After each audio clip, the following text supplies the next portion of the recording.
Olá pessoal, hoje mais um episódio do Por Trás dos Resultados. Hoje a gente fez uma coisa bem bacana aqui. Essa gravação aqui ela tá ocorrendo em semana de Black e tal, então tá aquela correria toda. A gente juntei alguns líderes aqui da própria Intec para a gente bater um papo bacana sobre liderança, empreendedorismo, vendas, trocar algumas ideias. Juntamos algumas perguntas que foram enviadas para a gente e achamos perguntas interessantes e vamos refletir aqui sobre, junto com vocês, tá? Então hoje eu trouxe aqui o Cláudio, que representa a nossa liderança comercial aqui hoje, o Naimar, que está representando o nosso setor de ranking, ele é o gerente de ranking da Intec, assim como o nosso gerente também de relações públicas, e, bom, deixar eles falarem um pouquinho, dar a boa tarde deles, o que eles tiverem para dizer aí, para começar o bate-bola com eles. Boa tarde, pessoal. Obrigado pela oportunidade de novo. Eu tenho certeza que vai ser uma boa troca de ideias aqui para a gente mostrar um pouco do conhecimento aí de gestão. Só os feras aí do conhecimento corporativo hoje. Vamos ver o que a gente consegue somar para todo mundo, mas fica ligado aí que vem coisa boa. Boa, então vamos lá. Como eu falei, a gente vai fazer aquele bate-bola, vai jogar algumas perguntas aqui que a gente recebe às vezes quando posta alguma coisa, a gente vai juntando. E ficaram umas coisas bem legais, a gente vai refletir. Eu vou entrar em temas polêmicos que eu não falei para eles, temas que muita liderança deixa de entrar por algum receio, medo, coisa assim do tipo, mas aqui vai ser papo mesmo, vai ser papo do que cada um acha, da forma mais humana possível, assim como profissional. Vai entregar Então, muita gente hoje. isso aí. Hoje é o dia de se queimar aqui totalmente, de ser Bora. cancelado. Então vamos lá. Claudião, Naimar. Uma das perguntas aqui que chegou pra gente, que a gente separou, foi: essa acaba sendo de praxe, mas acaba sendo sempre saindo reflexões bem bacanas, né? Que é: o que diferencia na prática um líder, um gestor, um vendedor, um profissional de alta performance? O que vocês acham que diferencia, que torna uma pessoa de alta performance? O que fala, e essa pessoa ela tem uma alta performance por conta disso aqui?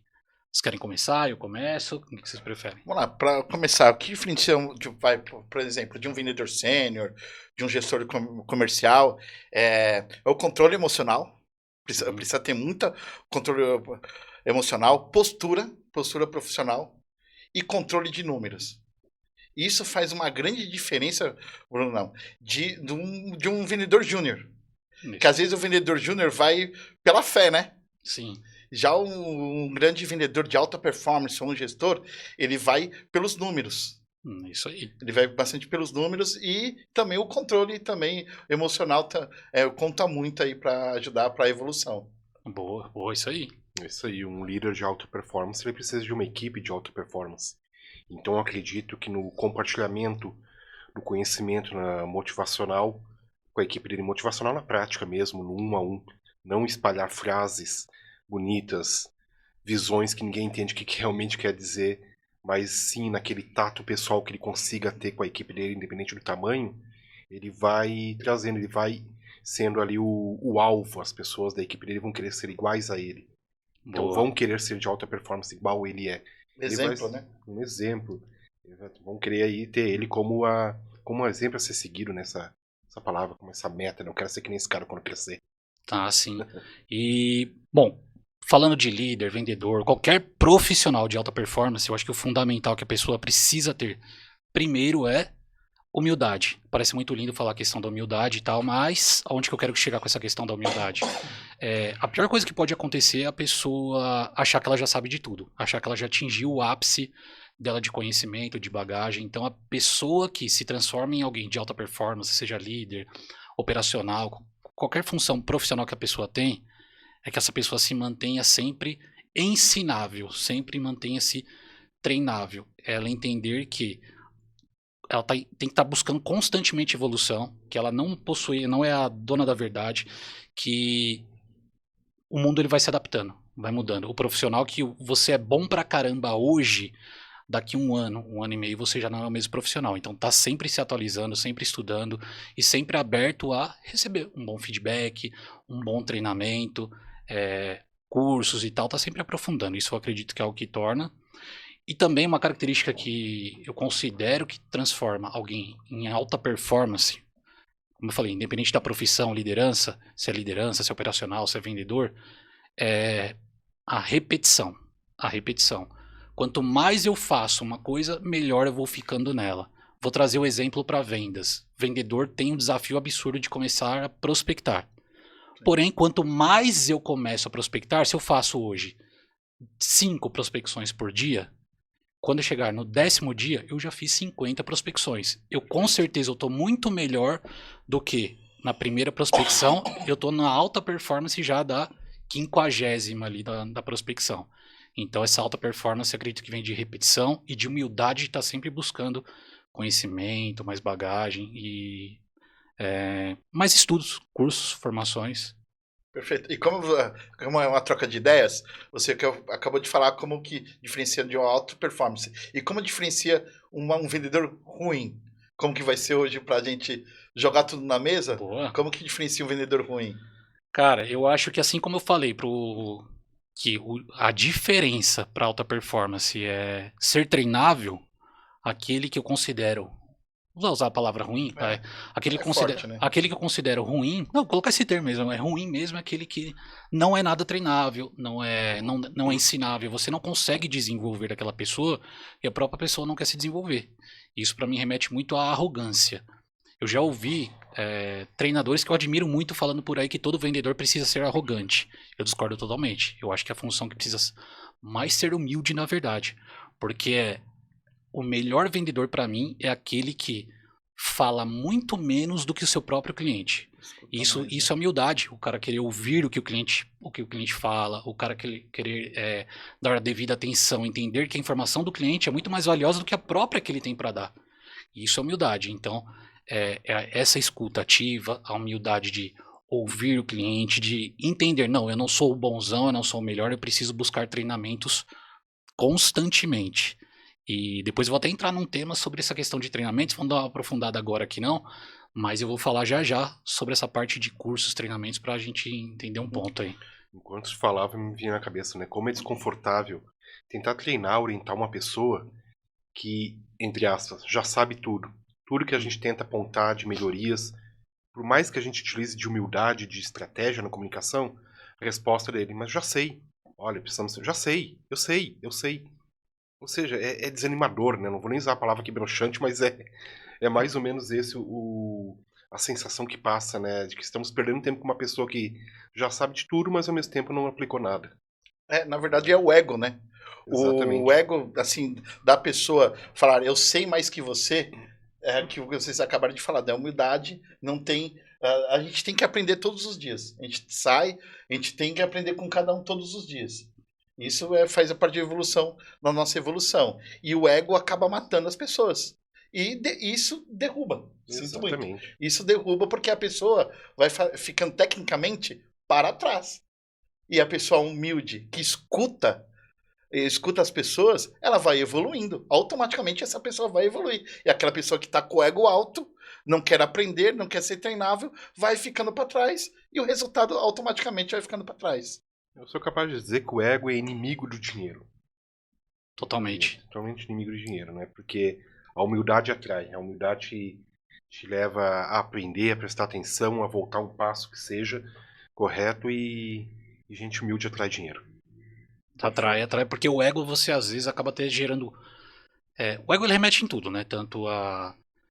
você cresce um pouco, seu ego falar mais alto, é uma hora que você começa a se atropelar, gastar em coisas que não deveria ainda por conta do ego, começa a criar coisas que ainda não está no time correto por conta do ego, e aquela pessoa que não tem esse ego todo, ela consegue ser mais estratégica e mais contida. O ego ele derruba a sua inteligência, porque o ego faz com que você tome decisões baseadas nele, no ego, e não em inteligência estratégica, inteligência financeira, investimento que realmente vai converter em algo bom, né? No achismo, né? Isso, exatamente.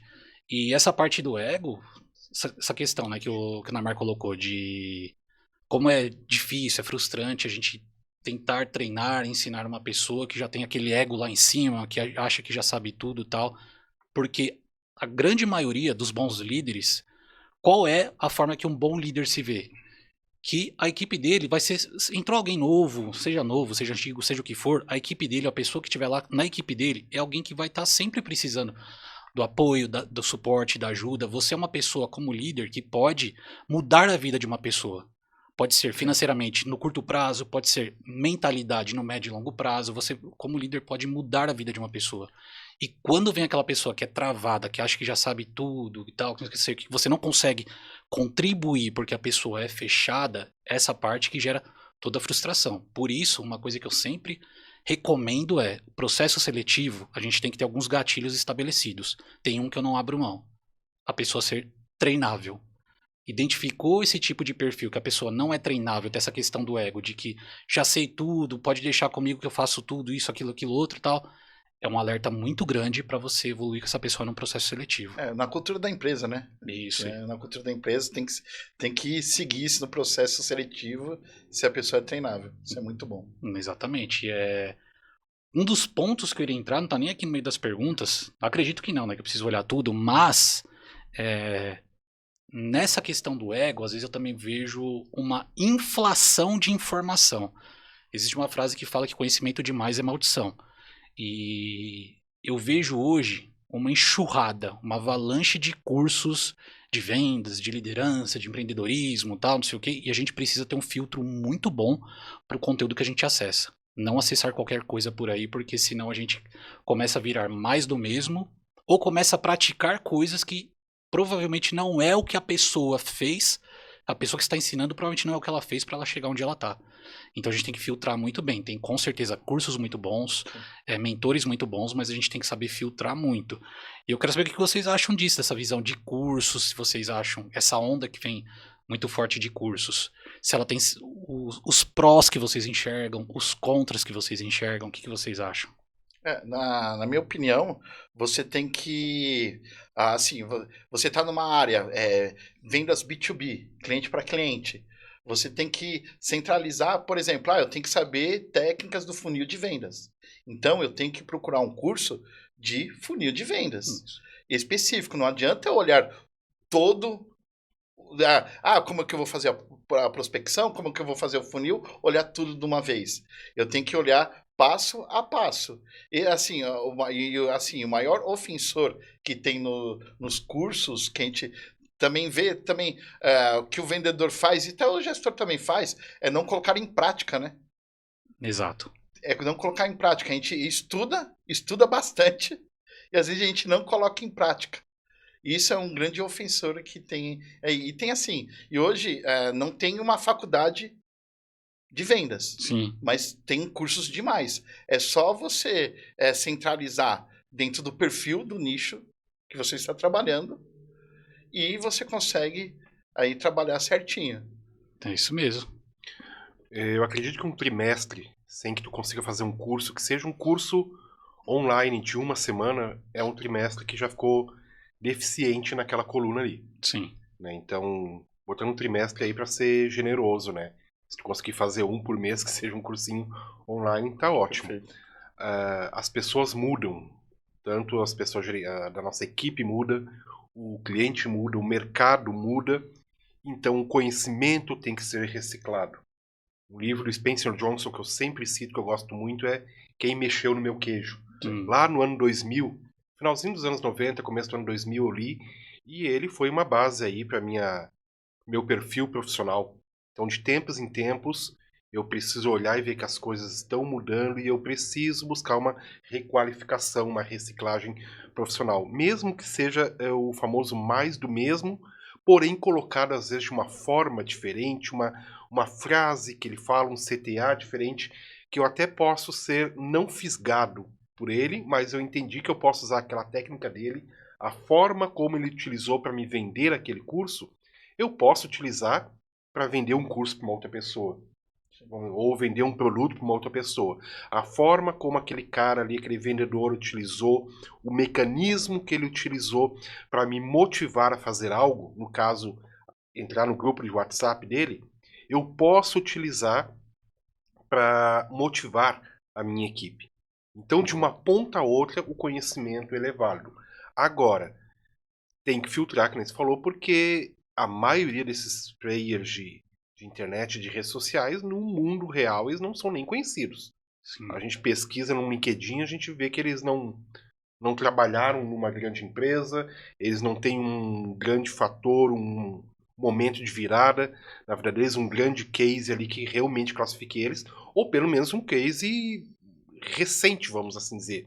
Porque se eles se apresentam como pessoas que estão permanentemente promovendo mudanças, mas tu olha no LinkedIn, por exemplo, e a princípio faz 2 anos que o cara não tem uma grande mudança na carreira dele, pensa, pô, esse cara aprendeu aonde? No ChatGPT? Como é que ele montou esse curso dele? O ChatGPT ajuda muito hoje o pessoal, né? Ajuda muito, né? Então, se é para ir lá e digitar, me ajude a montar um curso, então eu digito, me ensine. Correto? Mas é válido. Que nem eu disse, se não é válido pelo que ele está ensinando, a forma como ele está chamando também pode ser válida. Sempre bom. Sim. E essa parte de curso, eu acho que hoje o que falta nos cursos é o seguinte. Quando você vai ensinar ou vai mentorar alguém, a primeira coisa que é primordial que tem que acontecer é você ensinar a pessoa a aprender. Então, a primeira coisa, você tem que passar como ela tem que interpretar aquela informação. Entendeu? 100% do que eu vou passar aqui, extrai aqueles 20% que vai ser o essencial para você. Muito do que eu vou passar aqui para você é uma caixa de ferramentas. Não é para você usar todas as ferramentas de uma vez, mas é uma caixa de ferramentas. Não é uma regra que você não possa quebrar. É uma base. E você usa a ferramenta que se adequar para cada situação. O que eu observo hoje é pessoas que estão se abastecendo de curso, faz um curso atrás do outro e segue de forma quase que militar aquilo que é ensinado. E não, é uma caixa de ferramentas. Por exemplo, existem várias técnicas de vendas. Uma das técnicas de vendas é uma técnica. Você não passar o preço de cara. Isso é uma técnica. Sim. A maioria das empresas hoje, por causa dessa avalanche de cursos, o que ela faz?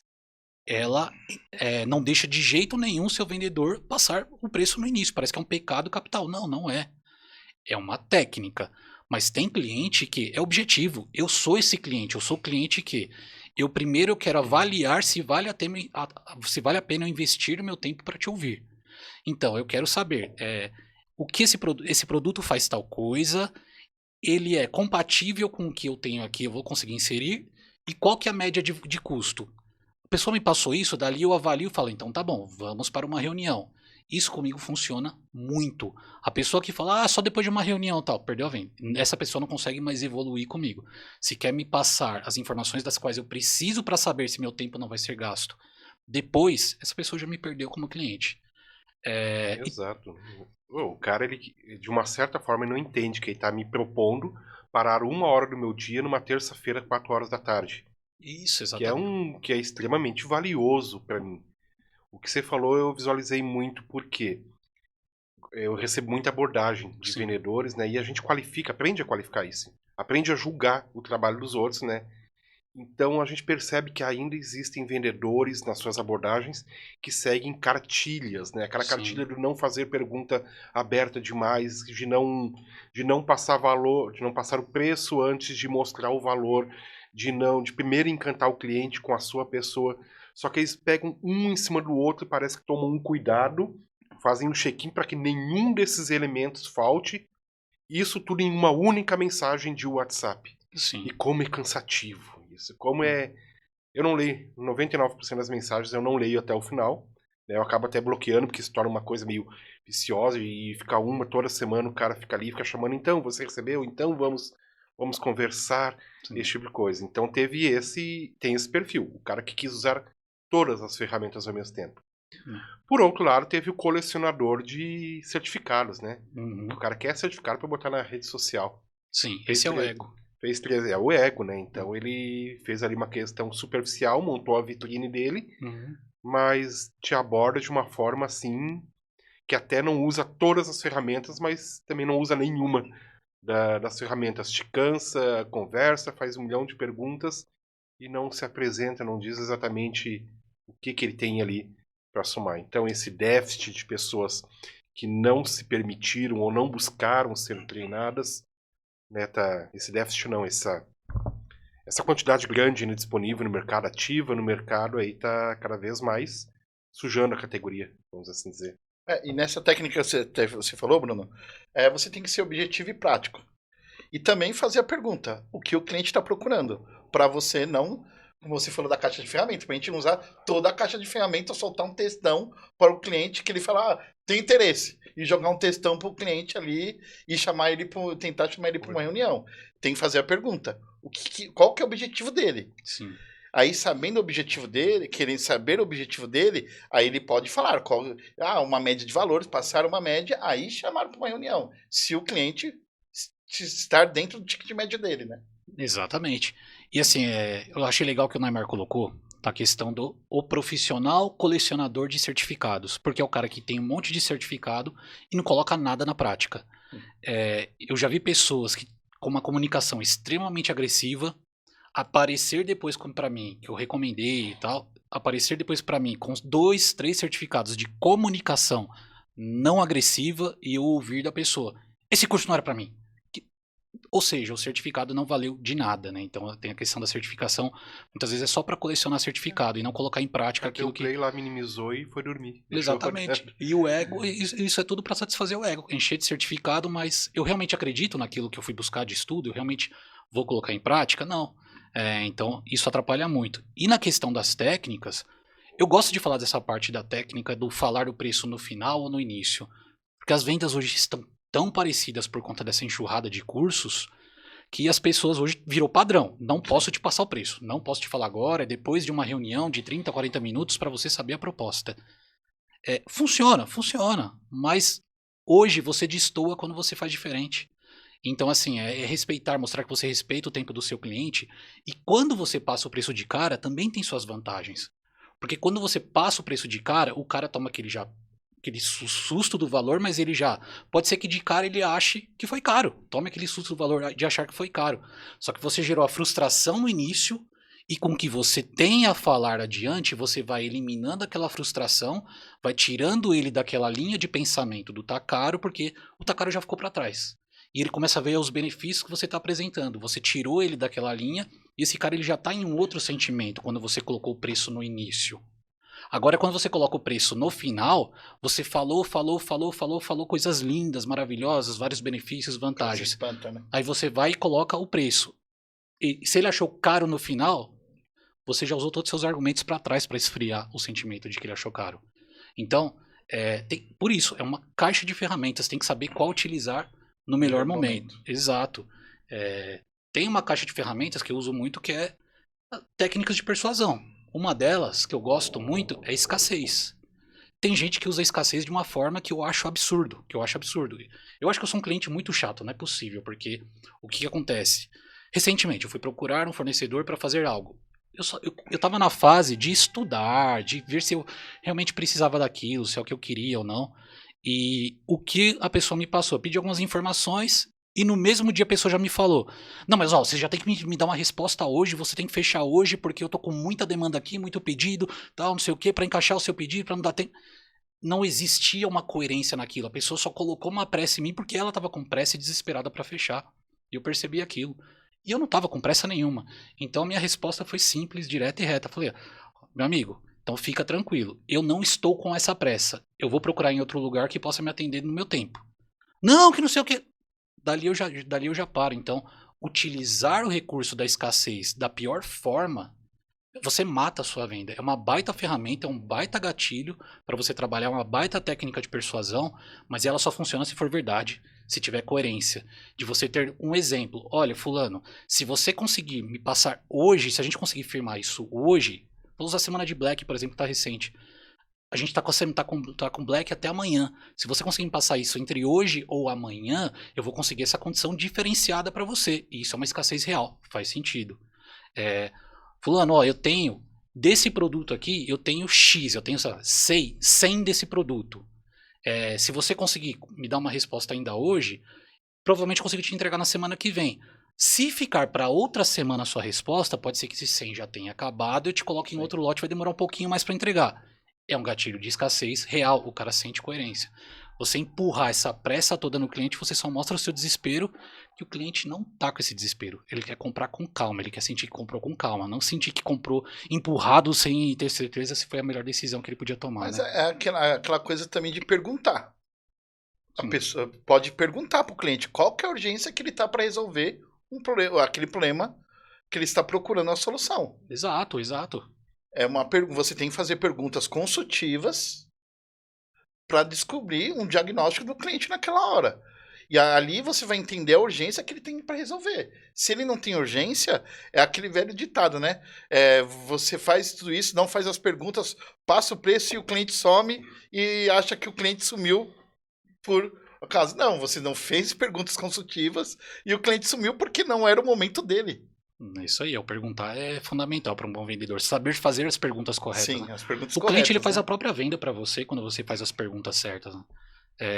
Lembro que uma vez atrás eu vi um vídeo muito bacana do próprio Flávio Augusto, que ele vai fazendo perguntas, não lembro se era para o GeoJ, para quem que era, que através das perguntas a própria pessoa Sim. já estava fazendo a Eu venda. me lembro né? desse Então, vídeo maravilhoso. então aquilo deixa muito claro, né, que as perguntas corretas, muitas vezes você faz a venda baseado só em perguntas. Só em perguntas. A própria pessoa cria o raciocínio das respostas que ela vai dando. Nossa, eu preciso disso aqui, realmente é o que eu preciso.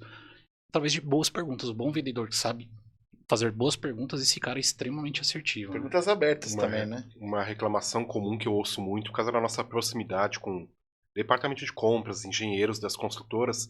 E ontem eu ouvi 2 vezes de 2 grandes construtoras o que a gente até pergunta, às vezes de forma direta, o que te incomoda muito nas abordagens, né? Sim. E eles são enfáticos, principalmente o engenheiro. Eu estar no canteiro de obra com um monte de peão reclamando, com o mestre de obra querendo que eu olhe coisa e verifique e refaça cálculo, e vendedor me ligando e me apressando, dizendo que se eu não aprovar, ele não vai conseguir me entregar porque eu preciso colocar no próximo caminhão, porque o caminhão vai para a rua, esse tipo de coisa. Como se o interesse maior não fosse do vendedor de fazer aquilo, né? De respeitar o tempo do cliente. Ainda mais o fluxo de uma consultora, que a gente sabe que quando eles compram de um bom fornecedor, eles mantêm aquele fornecedor, eles têm interesse naquela parceria.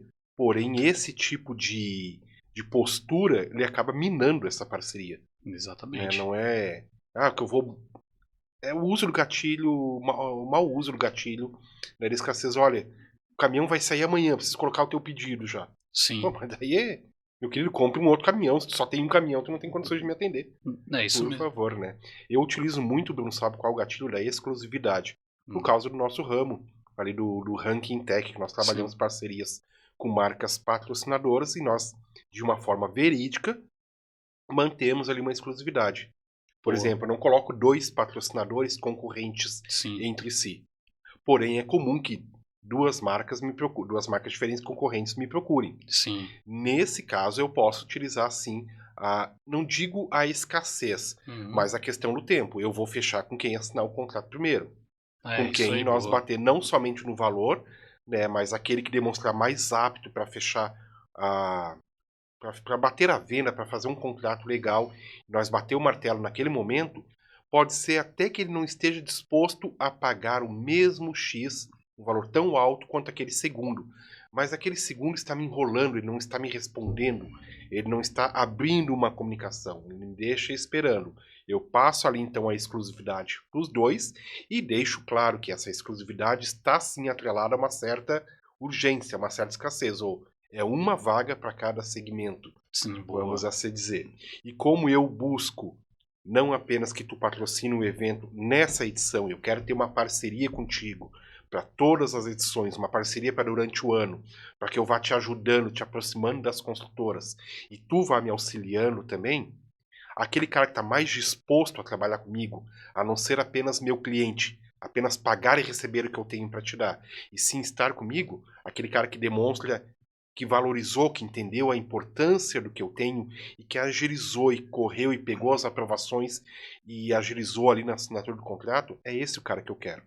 Então não é só o quanto você está pagando, é o quanto você está somando para mim no meu trabalho.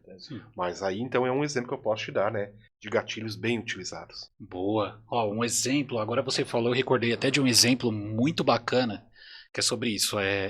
Devido a essa quantidade grande de pessoas que utilizam de forma mentirosa a escassez, muitas empresas acabam desacreditando quando a sua escassez é real. E eu lembro muito bem, eu vou usar o exemplo do próprio ranking, né, das 100 maiores construtoras, que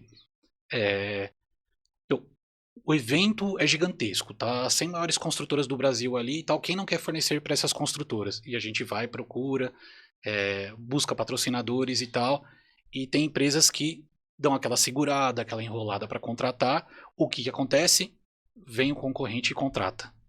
Aí vem o concorrente e contrata. Acontece o evento, a premiação, a cerimônia, toda a divulgação na mídia.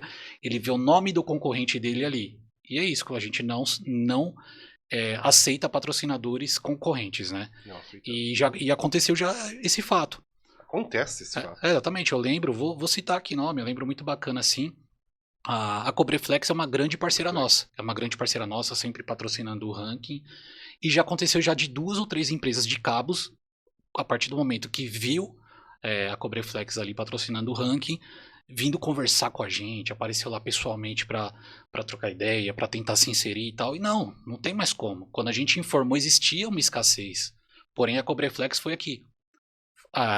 Nos atendeu sempre muito rápido, tal, fechou essa parceria, é uma parceria já de longa data, né? Então, a escassez ela existe. Então, quando a gente mostra que ela é real, ela é válida. O problema são esses vendedores que detonam a credibilidade da escassez, porque mentem nessa pressa, né? Não, você tem que fechar comigo agora, porque senão não.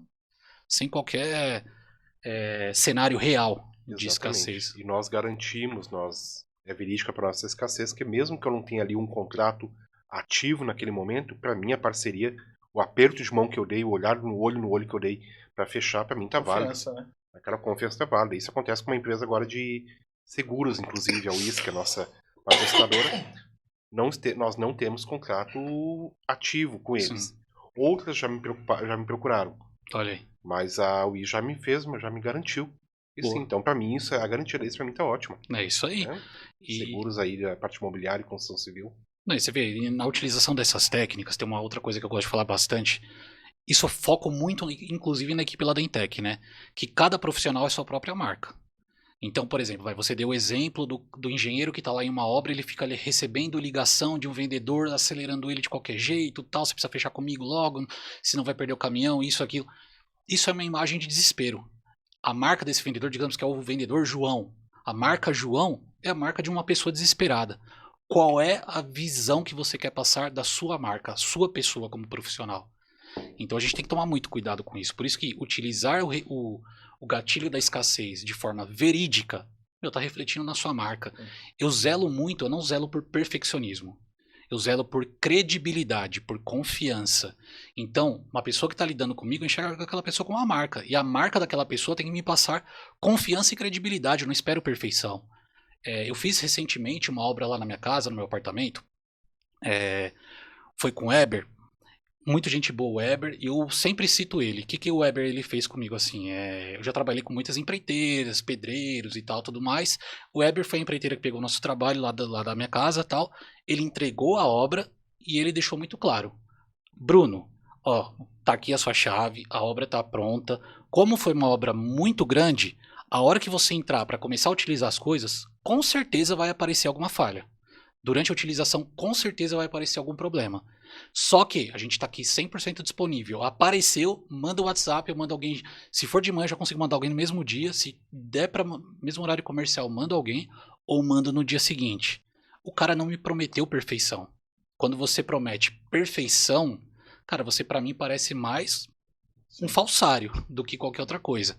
Ele me prometeu atendimento rápido. Ele me prometeu entrega. Ele me prometeu reação rápida, que não ia me deixar a ver navios. Então, eu zelo muito por isso. É aquela velha história, né? Mata 99,8% dos germes. Isso.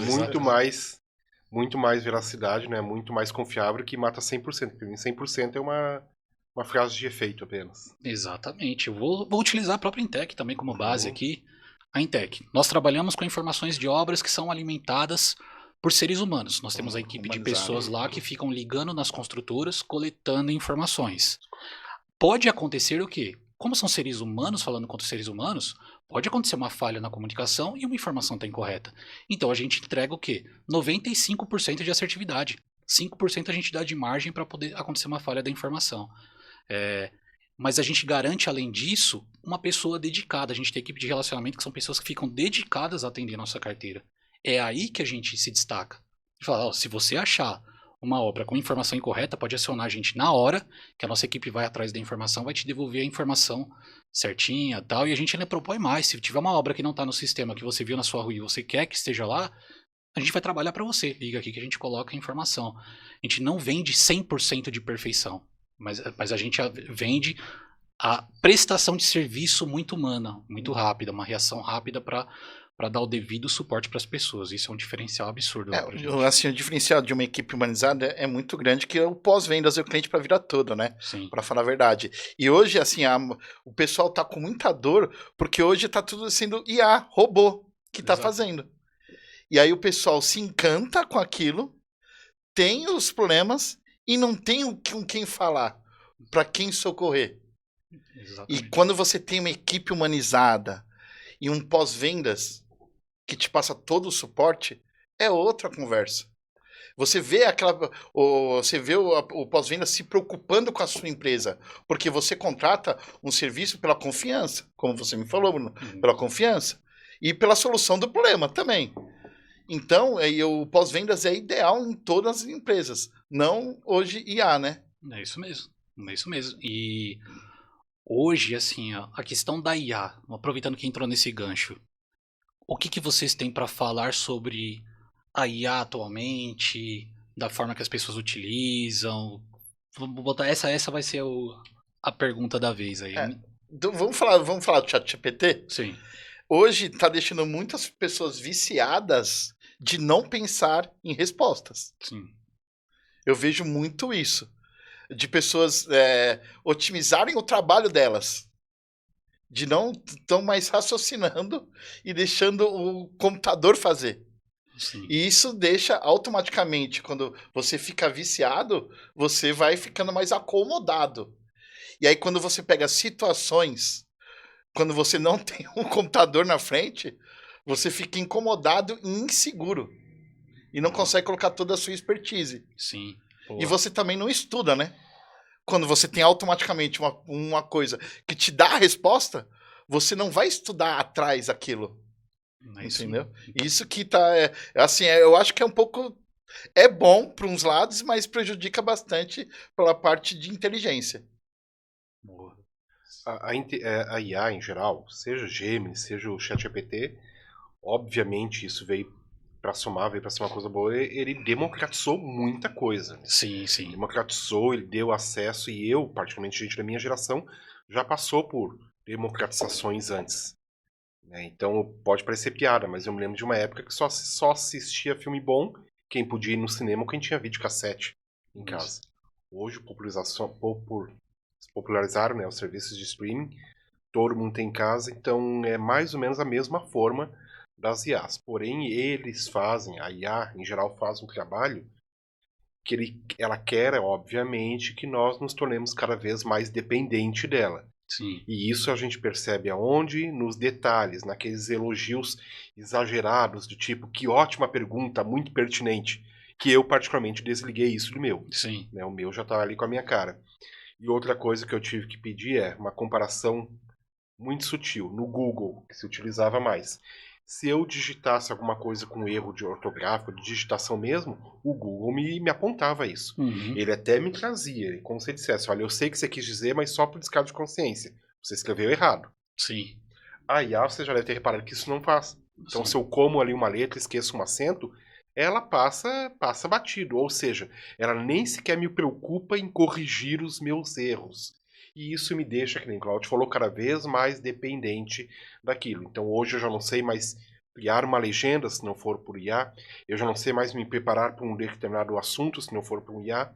Aí eu questiono, a IA ela faz um curso, eventualmente ela se atualiza, vamos assim dizer, com a mesma velocidade com que a necessidade humana, com que a forma, com que o cérebro humano capta os gatilhos que nós, dos departamentos comerciais, utilizamos? Talvez não, eu já me deparei com isso.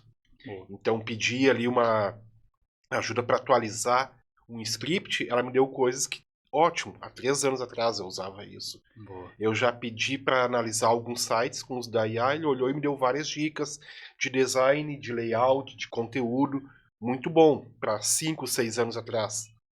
Então, é umas pegadinhas aí que vai nos emburrecendo, com perdão da palavra, vai nos tornando cada vez menos confiante em nós mesmos. e vai ali anulando aquela característica, aquele pilar que todo bom vendedor, todo bom gestor tem que ter, que é a criatividade. Então, cuidado aí quem tá muito entusiasta. Né? Essa questão da IA, nossa, ela tem tantas vertentes aqui para conversar. Um dos principais pontos é Steve Jobs, ele falava que o modelo de profissional ideal era um grande preguiçoso, que era justamente aquela pessoa que ela queria chegar em determinado resultado com o mínimo de esforço. E o que a IA faz hoje é isso, e eu não acho isso ruim, não. Ela elimina o trabalho maçante, o trabalho árduo, para você chegar no resultado que você precisa. Então ótimo. É a tecnologia sendo utilizada a nosso favor. O grande problema é que tem pessoas e pessoas que utilizam de formas corretas e tem pessoas que utilizam de forma errada. Por exemplo, dentro do chat GPT, não sei se a maioria das pessoas sabe, vai uma dica rápida aqui para quem não souber. Dentro do chat GPT você pode inserir informações permanentes dentro do seu perfil do chat GPT. Exatamente. Você pede para ele gravar dentro da memória. Chat, eu quero que você grave na sua memória esta informação. E tem um prompt que você pode passar para o chat GPT, que é para ele parar de massagear o seu ego, porque muitas vezes nessa de massagear o ego que ele te entrega qualquer porcaria. Então dê o seguinte prompt, dê o seguinte comando para o seu chat GPT. Chat GPT, guarde na memória. Eu não quero que você queira me agradar. Eu não quero que você queira massagear o meu ego e falar aquilo que você acha que eu quero ouvir. Eu não quero que você valide tudo que eu faço. Eu quero que você seja um mentor, e um mentor, se necessário, muito bravo, inclusive, que cobre o máximo de mim, que me dê sermão quando eu precisar, que aponte os meus erros e me entregue o melhor, mesmo que o melhor vá contra aquilo que eu propus, me corrija, me entregue o melhor resultado para aquilo que eu quero chegar. Coloque esse comando que você vai ver o chat GPT te entregar, ele começará a te ensinar. Ele vai começar a te ensinar, não te entregar coisas fracas e prontas. Hoje mesmo, eu estava no LinkedIn, lá funcionando no LinkedIn, e ali eu vi um exemplo de pessoa que usa totalmente errado. Eu vi uma pessoa de marketing, era um profissional de marketing, onde no LinkedIn ele fez uma arte e postou a arte, uma arte feita através do chat GPT. O LinkedIn hoje ele denuncia, fica CR, alguma coisa assim, fica um símbolo ali que entrega. Poxa, um profissional de marketing recorrer a uma arte, aquilo joga o profissional lá para baixo. E hoje a gente percebe quando que foi feito, o resultado foi feito direto pelo chat. Então não, eu acredito que hoje não é para isso que é pra gente utilizar o chat, não é dessa forma. Eu utilizo o chat no seguinte, eu utilizo muito para encurtar caminho. Para encurtar caminho, por exemplo, vou chegar no último dia do mês. Hoje estou com a cabeça meio fraca, tal, não sei o que, tô meio sem ideias. Chat, seja aquele mentor comercial absurdo que vai me ajudar a motivar muitas pessoas e tal, não sei o quê. Que ações você sugere para que eu siga hoje? Bruno, faça esse tipo de ação aqui, essa premiação de hora em hora. Bruno, faça tal coisa aqui de campanha de X coisa, tal. Ele apresenta sugestões e você, pô, legal, faz sentido mesmo essas sugestões. Você absorve e coloca em prática as sugestões dele. E não pegar, ele entregar um texto pronto e você entrega esse texto pronto, faz aí, pessoal, isso. Não, é totalmente diferente. Porque quando você... O chat hoje, para mim, ele é basicamente aquelas enciclopédias gigantescas que existiam no passado. Só que se você queria ter uma informação, você levava horas para achar. Sim. Hoje ele encurtou em segundos, assim, ó. Eu tenho mania de mandar áudio no chat GPT, eu nem escrevo mais, é só áudio que é muito mais prático. Eu escrevo o que eu quero, me traz a informação, pronto. Peguei o conhecimento que eu queria e eu aplico ele da minha forma. Jamais eu entrego o que o chat entrega, porque mesmo que seja pouco tempo de existência do chat GPT, já é muito perceptível. Foi feito através do chat, o resultado que foi entregue pelo chat e o resultado que foi entregue pelo ser humano. E assim, quando eu percebo que o resultado foi entregue pelo ser humano, foi criado pelo ser humano, mas com o suporte do chat, eu falo, pô, essa pessoa sabe usar a tecnologia a favor dela. Eu não vejo nada demais, pelo contrário, eu vejo um baita diferencial. Agora a pessoa que entrega o resultado feito pelo chat, você vê aquilo lá, é muito perceptível, é muito perceptível. Ah, Bruno, vai chegar ao ponto que não vai ser. Não acredito nisso, eu não acredito nisso porque a consciência, a visibilidade humana, o chat ele joga com manual, com fórmulas debaixo do braço. O ser humano não, ele consegue quebrar manuais, consegue quebrar regras. Então saber usar o chat da melhor forma vai te direcionar, vai te impulsionar muito para cima. A pessoa que acha que sabe usar o chat porque pega o resultado final e joga, essa pessoa não faz ideia de como fica aparente o que ela faz. Se não tá hoje, algum momento as pessoas vão perceber. Isso queima demais a imagem da pessoa profissional. Perfeito. Eu utilizo bastante ele hoje, sabe para quê? Para localizar possíveis clientes.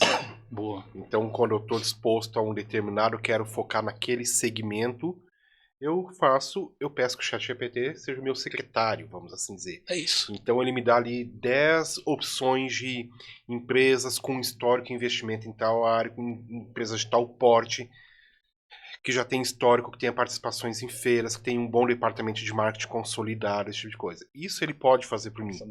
Poderia fazer? Poderia, mas ele faz muito mais rápido. A partir desse momento, agora vamos fazer a parte que só eu posso fazer, que é falar com essas pessoas e fazer os olhos delas brilharem. Isso ainda não tá... E é aí que tá separando muita gente, tá se afunilando. Até esse ponto, qualquer um pode fazer. Desse ponto em diante, que estão se separando os profissionais. Boa. Correto? É isso aí. Tem uma pergunta que vem, que essa é a parte que pode ser que direcione para um lado ou para outro tal, que é: o que vocês acham hoje? Eu vejo que muita empresa, muito profissional hoje evita assumir qualquer tipo de posicionamento.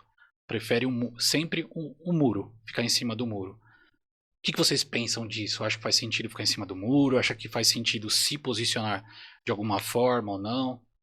Assim, ficar em cima do muro, você não vai se impor as suas ideias. Sim. Então, você tem que dar a sua opinião. Você tem que dar a sua opinião sem justificar. Como que isso que eu estou aprendendo na gestão bastante.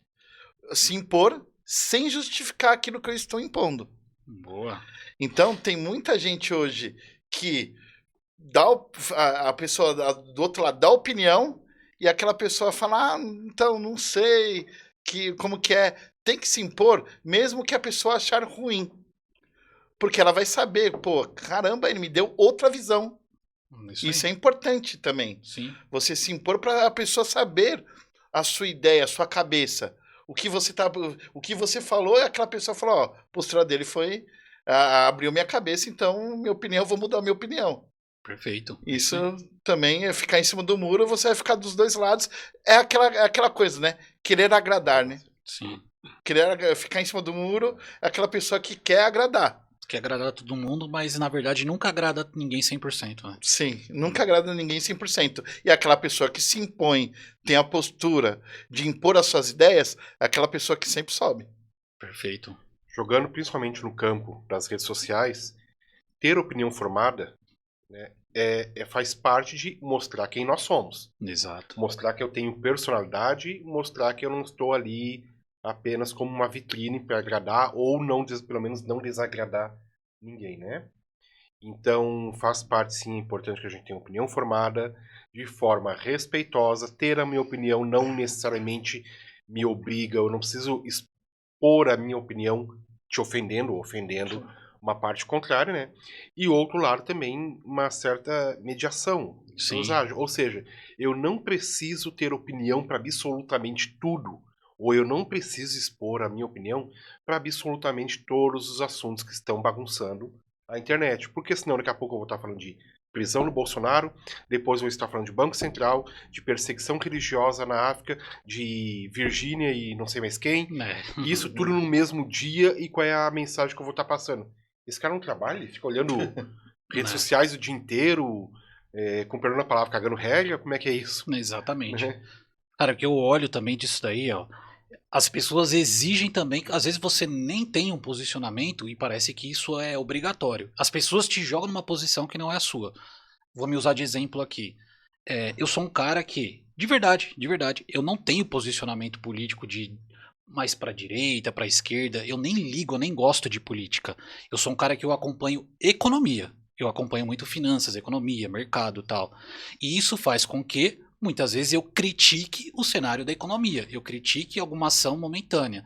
Se eu critico hoje algum cenário da economia, automaticamente eu estou criticando a esquerda, parece. Eu bolsominion, tal, não sei o que, o extrema-direita. Se eu elogio a economia, tem alguma ação muito legal, e eu elogio a economia, alguma coisa que está acontecendo de boa no mercado, olha lá o petista, olha lá o esquerdista, o vagabundo, não quer trabalhar, tal. Então, as pessoas, elas jogam a gente hoje em um posicionamento que muitas vezes você não tem. O meu se posicionar muitas vezes é me posicionar quanto àquilo que me importa. Eu me importo com o meu bolso, eu me importo com a minha filha, o futuro que vai ficar para minha filha, são as coisas que eu me importo. Então, se algo tá bom, eu vou elogiar. Se eu elogio, o governo que estiver, automaticamente eu sou favorável àquele governo, eu sou daquela inclinação política. Se tá acontecendo algo ruim e eu detono, eu também já me jogo numa outra posição política. E eu nem ligo pra política. Já aconteceu de pessoas que eu considero muito inteligente, muito bacana. Eu vejo que a política muitas vezes gera aquele estado de paixão, né? Que fala que a paixão ela gera um estado de demência. E a política parece que faz a mesma coisa. Eu já vi pessoas extremamente inteligentes que quando eu me posicionei sobre algo de mercado, algo financeiro, pessoas que eu gosto, inclusive, pessoas inteligentes, com capacitações fortes e tal, voltar extremamente revoltado comigo, que não sei o que, não acredito que você é dessa extrema direita, não sei o que lá. Meu Deus, eu nem falei de política, eu citei uma coisa que está acontecendo no mercado. Hoje, uma coisa que incomoda absurdamente. Mais uma vez, detesto política, mas o que me incomoda hoje que acontece, porque isso não veio só do governo atual, já veio de governos anteriores. Esse assistencialismo absurdo. Isso para mim hoje é o grande câncer que existe dentro do nosso país. Isso é aquela coisa que no futuro vai explodir e quem depende disso vai ser a pessoa que vai ter um sério problema lá na frente. Então, essa questão do posicionamento eu vejo muito dessa forma. Às vezes nós temos que nos posicionar, mas o meu posicionamento, eu não preciso ficar revoltado com o seu. Com certeza. É respeitar o posicionamento do outro com coerência.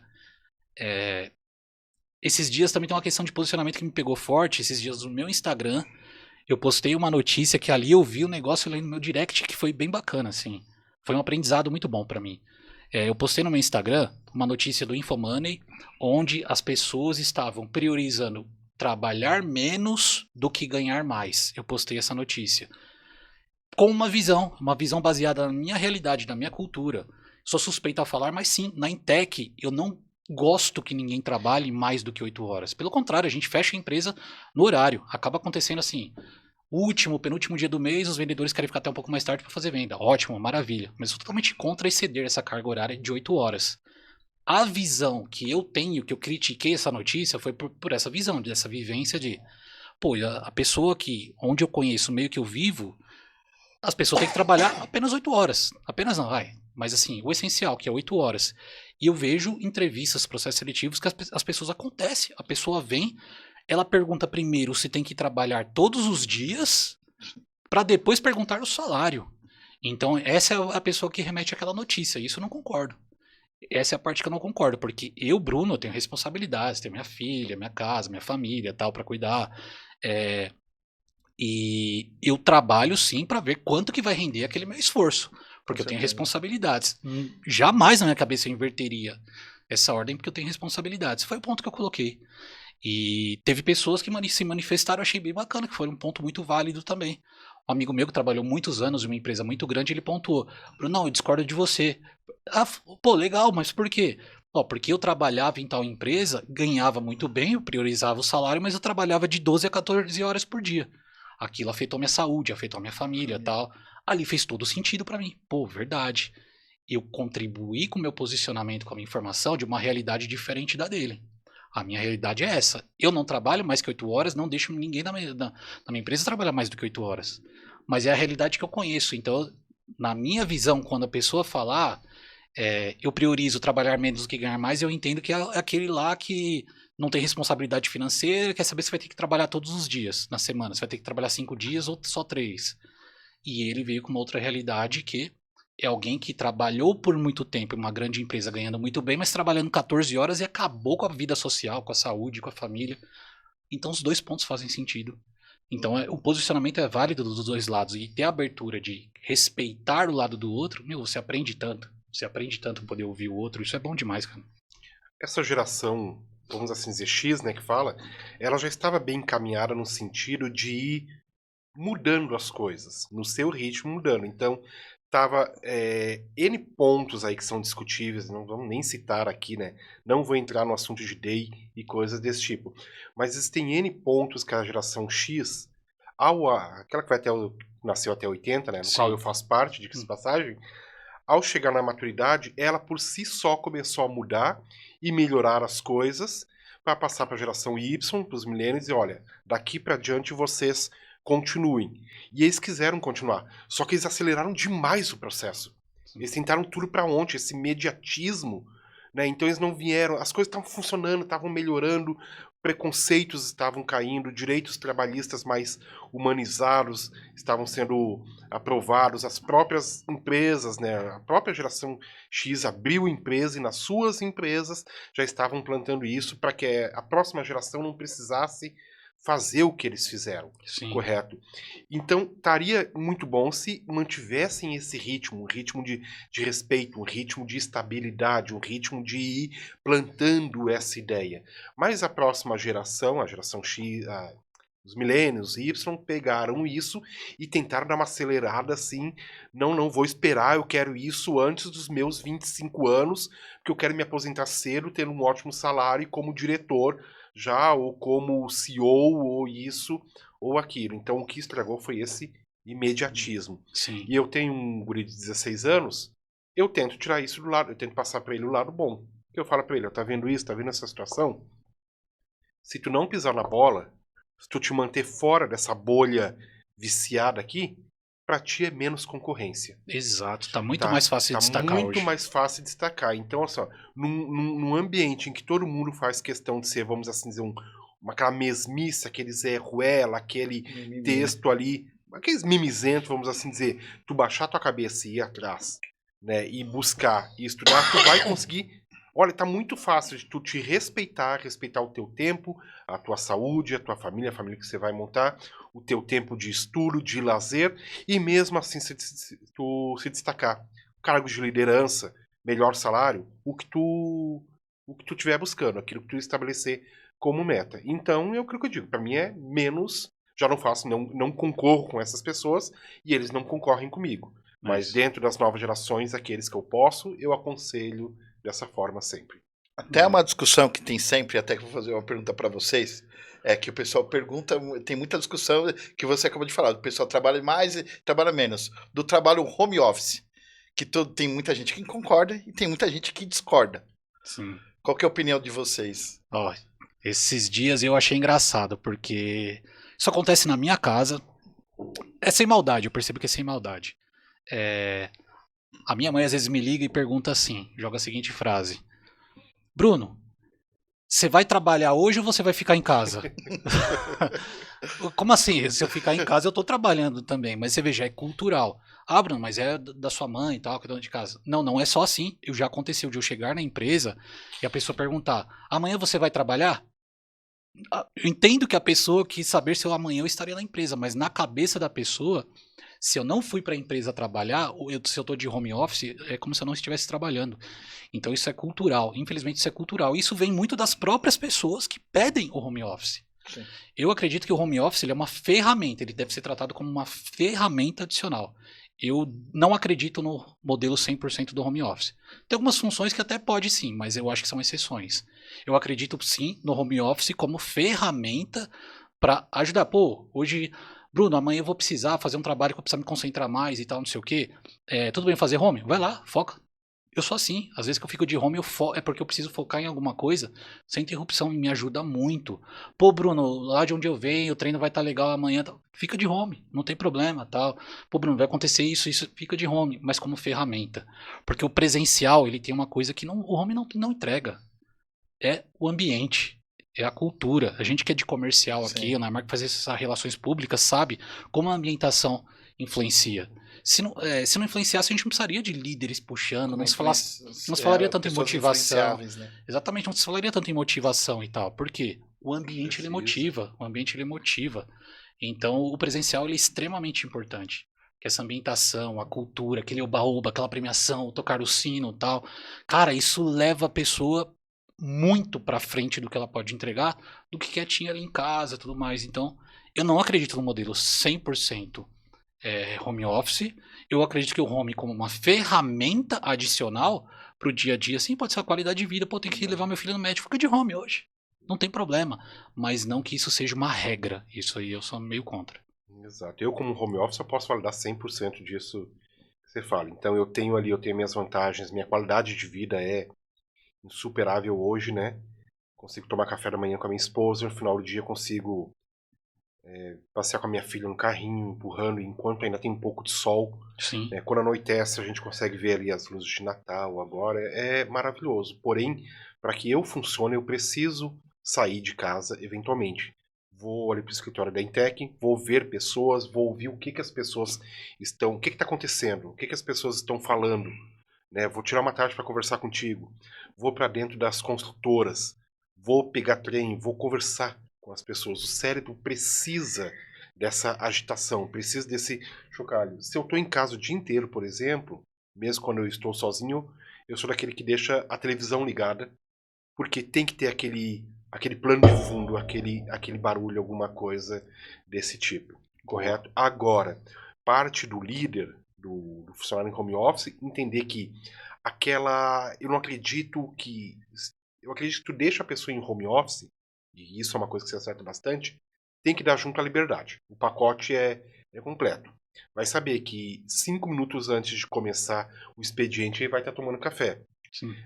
Tem que saber que ele vai almoçar em 25 minutos para tirar 35 cochilando no sofá. Coisa desse tipo. Saber que eventualmente ele vai parar para conversar assim do nada. Sim. Que ele vai parar para assistir uma matéria na televisão. Que hoje ele vai começar 10 minutos depois. Que amanhã ele vai terminar 5 minutos antes. Coisas desse tipo. Então eu sou muito contra, se for para mandar a pessoa home office e ficar controlando o software de gestão, se o mouse está se movimentando com a câmera, fazer bater ponto, esse tipo de coisa, é a tentativa de ter um controle que vai ficar frustrado para as duas partes. Vamos assim dizer. Então, a empresa que quer colocar parte da sua equipe, seja híbrido, seja home office, entenda, a liberdade vai junto no pacote. Tá? E você analisa como? As métricas, o resultado, a disponibilidade. Liguei para a pessoa, ela me atendeu? Ou chamei no WhatsApp, por que demorou tanto? Por que isso? Por que eu pedi para fazer vamos fazer uma call agora? E não, me dá 40 minutinhos. Mas por quê? Então, essas questões, assim, a liberdade tem que ter. Se ficar muito repetitivo, toda vez que a pessoa está em home office, ela nunca está disponível para conversar, os clientes estão reclamando, não responde nem sequer no grupo. Então, já dá para ver aí que não rolou. Então pega e traz, né, para dentro da empresa, sim, mas não tente fazer aquele mesmo controle que tem ali dentro. É que eu vejo até, Neymar, mas é pela cultura da pessoa. E tipo assim, o home office ficou um pouco machucado, porque até um pouco mais os jovens acham que o home office, eu vou poder sair de madrugada, ficar de ressaca, e aí eu vou ficar em casa, eu vou ficar de boa, não vou ter cobrança, não vou ter nada. É isso mesmo. Então isso preocupa, por isso que machucou um pouco o home office. O home office é bom, assim, um dia só, de precisar estar na empresa para ter empolgação, para ter a ganância, tipo, tem funções, como hoje vendas, para mim tem que ser presencial. Sim. Você precisa ter aquela empolgação. Faz isso, já sabe que aquele profissional ali não está pronto, sim, não tem maturidade para ter home office. É que o home office... Então, ou ele vai ter, ou ele não vai ter, mas não adianta tu querer controlar ele na tua mesa. É que o home office, eu vejo assim, quem defende porque sabe que, talvez, essa pessoa que defende sabe que ela entregaria. Mas, infelizmente, a gente tem que ser... Não vamos ser romântico aqui. A grande maioria não entrega. A grande maioria se acomoda, cai o rendimento. E tem os que funcionam sim, para entregar resultado e você não precisa nem controlar.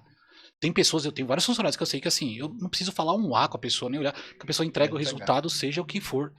Mas não é a realidade da maioria isso. Então, acaba queimando um pouco essa cultura. Aí um último ponto aqui que eu quero chegar com vocês, que era uma das perguntas que estava aqui, que pode gerar desafetos aí de alguma coisa e tal, mas quero o máximo da transparência aqui. Que tipo de pessoa não trabalha com vocês? Não vai funcionar se trabalhar com vocês. Vocês vão fazer a contratação, vocês não contratam que tipo de pessoa? Posso começar aqui, Neymar? Vamos lá. Que tipo de pessoa? Isso. É a pessoa que não é treinável. Boa. A pessoa que não é treinável. Por quê? Essa pessoa vai chegar com o ego alto e ela vai começar a não ter resultado e vai começar a influenciar até as outras pessoas que estão empolgadas, estão treinando, estão fazendo aquilo, e aquela pessoa que ela ficou com o ego alto, não é treinável, ela vai passar a visão dela. Então isso não vai, ela não segue a cultura da empresa. Eu vejo muito, quando eu faço o processo seletivo, eu tenho alguns pilares de contratação, Legal. de ganância, se a pessoa é treinável.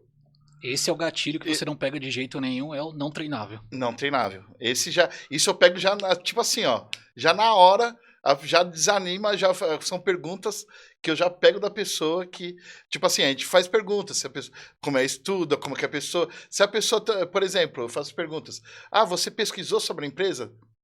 A pessoa já justifica porque não pesquisou. Então dá para ver que essa pessoa não vai ser treinável ali naquele momento. Boa.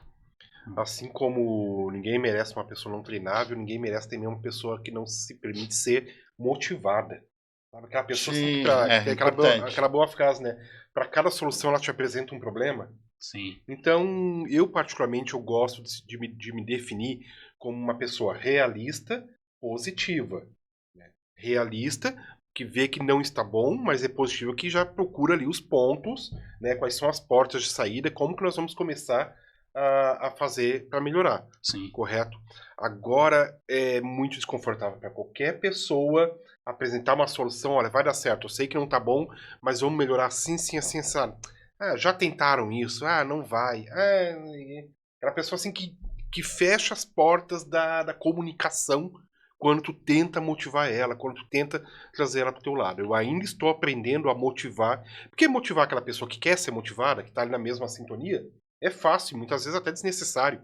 Com a tua atitude, com o teu positivismo, com a tua fala, com a tua certeza, estratégia. Seu exemplo, né? O teu exemplo, ela já tá sendo motivada, mas motivar aquela pessoa que não quer ser motivada, que já sai da cama, que já definiu, né, que hoje o dia vai ser ruim, que já definiu que isso não vai dar certo, que já definiu que com fulano não dá para trabalhar, que já definiu que aquela estratégia não serve, sem nem ao menos ter tentado, vamos assim dizer, ou nem ao menos esclarecer, olha, porque eu ainda valorizo aquela pessoa que diz, Neymar, eu não acho que vai dar certo.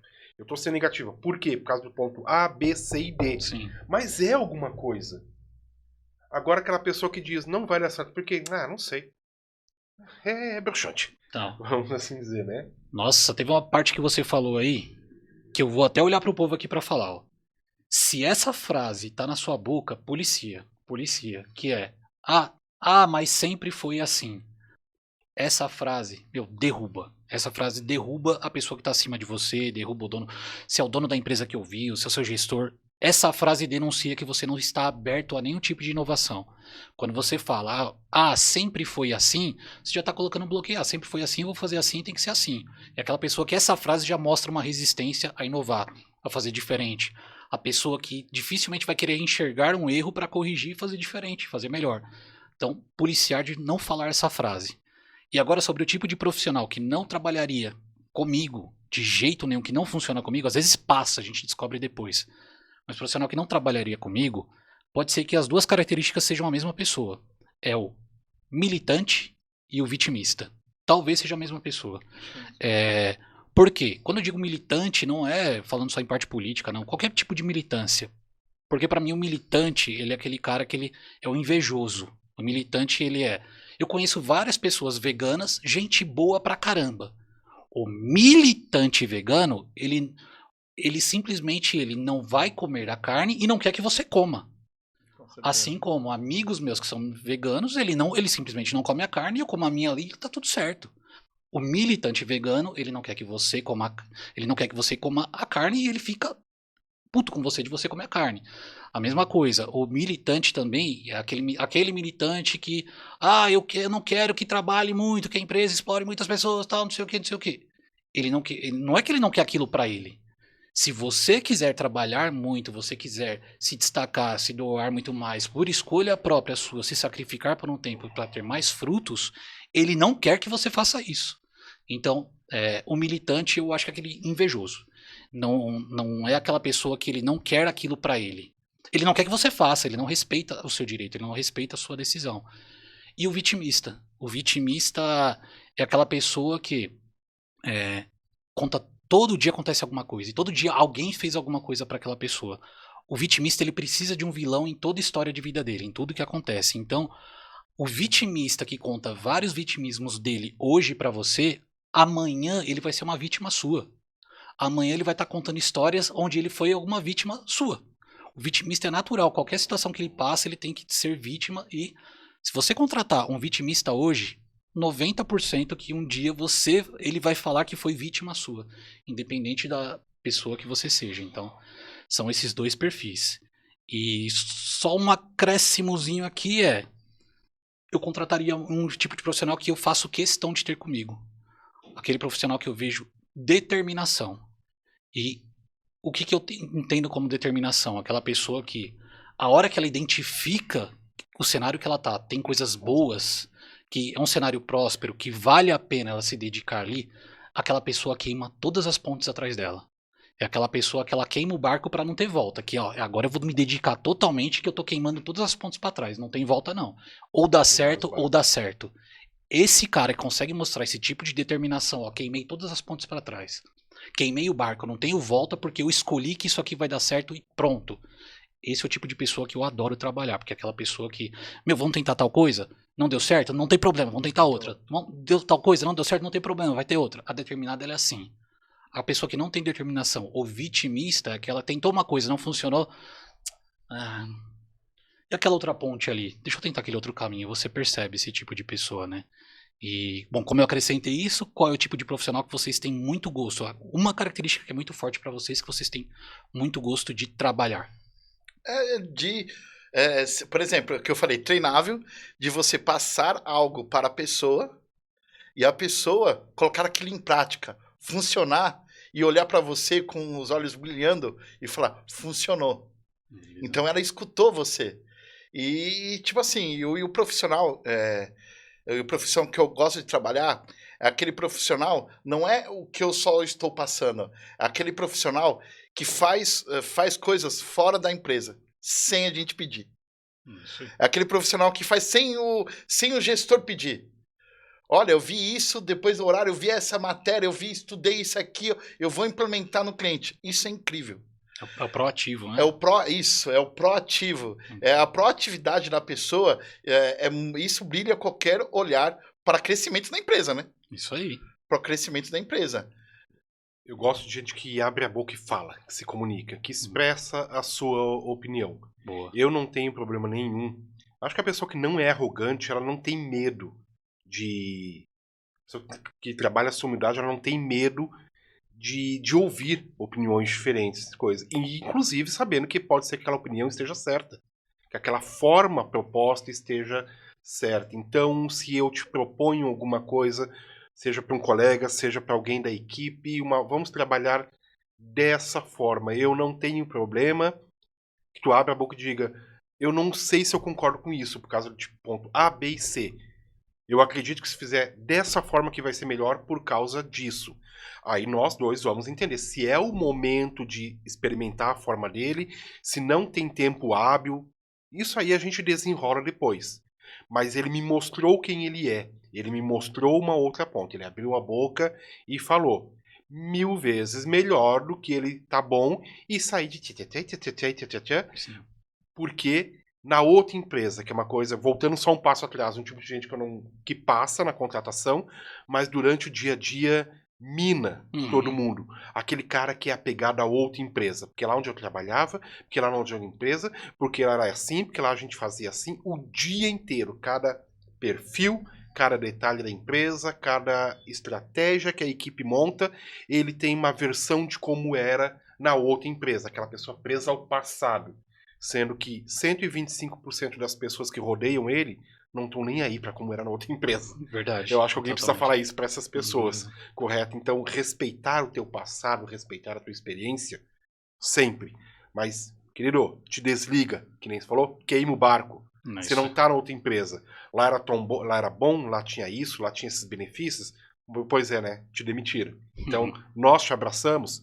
Valoriza quem está contigo agora. Valoriza quem foi lá no mercado de trabalho e te buscou, não te deixou parado. Esquece a outra empresa. Se teve alguma coisa de bom, aplica.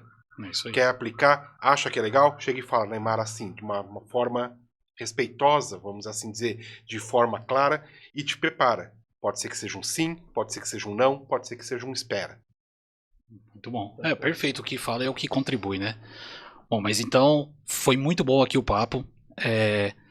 Vou encerrar esse episódio aqui hoje com vocês. Agradeço a participação. Com certeza a gente vai fazer mais papos assim. Eu acho legal porque a gente compartilha muito Importante. o nosso dia a dia, que a gente trabalha juntos. Acho que gera até uma sinergia legal. Isso é bem bacana. E, bom, e é isso. Agradeço a sua participação, Cláudio, Obrigado. Neymar, Valeu. pessoal que assistiu. Muito obrigado aí pela participação, por ter acompanhado a gente. Espero que tenha gostado. E que tenha desse papo aqui gerado algumas reflexões, até posições contrárias e tal. É bem bacana. Essa troca é muito importante. E é isso. É tudo que acontece por trás do resultado. Valeu. Valeu.